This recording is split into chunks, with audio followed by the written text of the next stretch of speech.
He's the mechanical imposter to the Man of Steel. Hey guys, today I'll give you the comic book origins of Cyborg Superman.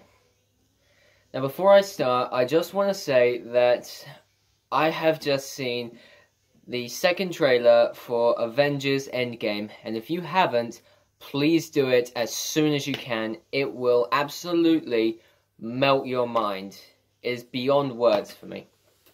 But Cyborg Superman is actually one of my favourite Superman villains, even though I'm not a fan of Superman.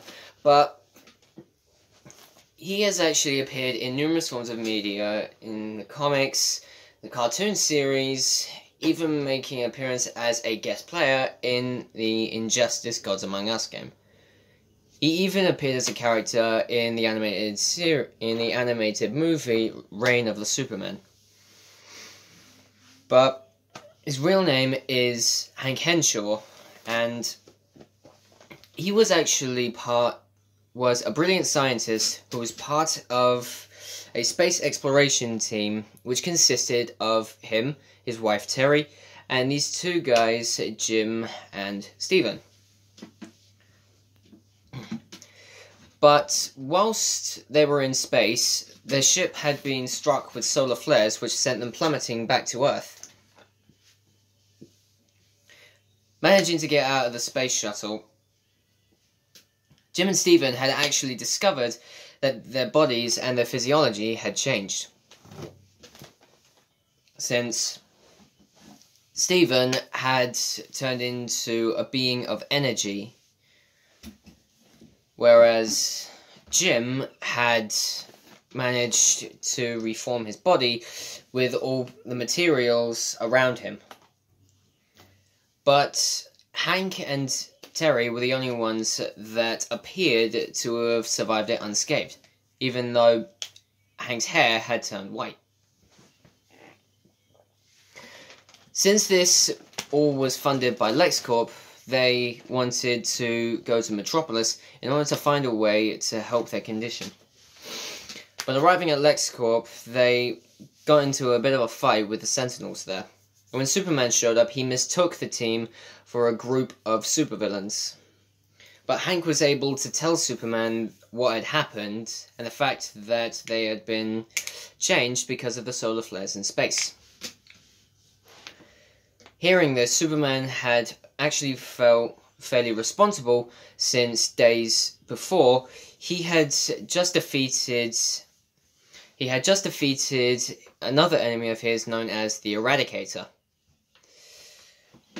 But while Hank was working to help his team with their condition, his skin started to decay fairly rapidly.